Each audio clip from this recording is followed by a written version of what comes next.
এখন চলছে আটা মাখা, মানে যে সময়টা এই যে আটা মাখা। তবে যে সময়টা তোমরা দেখবে ভিডিওটা, যে সময় তো আমি হয়তো পোস্ট করব, তখন হয়তো আমাদের খাওয়া টাওয়াও হয়ে যাবে। এই এখন কাজ চলছে, আটা ফাটা মেখে দিয়ে বেরিয়ে যাব আমার মেয়েদেরকে নাচের তালিম দেওয়ার জন্য। সামনে দুটো সুন্দর সুন্দর অনুষ্ঠানের অংশগ্রহণ করার সুযোগ পেয়েছি, শ্রীরামপুর বইমেলা, রিষ্টা বইমেলা। তো তার জন্য তো পরিশ্রম তো করতেই হবে। তো তার জন্যই সমস্ত কিছু গুছিয়ে বেরিয়ে যেতে হবে প্র্যাকটিসের জন্য। আবার অন্যদিকে ছেলে তখন ফিরে আসবে হয়তো নিজের কলেজ থেকে।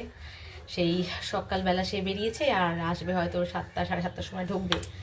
এসেই তার খিদে পাবে, তার জিনিসগুলো গুছিয়ে রেখে দেওয়া, মেয়ে সন্ধেবেলা কি পড়াশোনা করবে তার সমস্ত কাজ গুছিয়ে দেওয়া, সমস্ত কিছু গুছিয়ে রেখে গাড়ি নিয়ে ধাঁ করে উঠে চলে যাব প্র্যাকটিস করানোর জন্য। আসলে যখন কোনো প্রোগ্রাম পাই না, তখন যতক্ষণ না প্রোগ্রামটা মিটছে একদম ঘুম হয় না, শরীর ভেঙে যাচ্ছে, ঘুম পাচ্ছে প্রচণ্ড পরিমাণে, গা হাত পা ব্যথা করছে, নেচে নেচে পা যন্ত্রণা করছে, হাঁটুতে ব্যথা হয়েছে।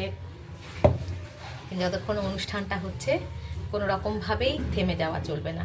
আর একদম এই খাটুনি শেষ হবে গিয়ে একদম অনুষ্ঠানের দিন স্টেজেতে, যতক্ষণ না নিজের মনের একটা মানসিক শান্তি আসছে যে হ্যাঁ আমি একটা ভালো কিছু করতে পেরেছি, ততক্ষণ থেমে যাওয়া চলবে না।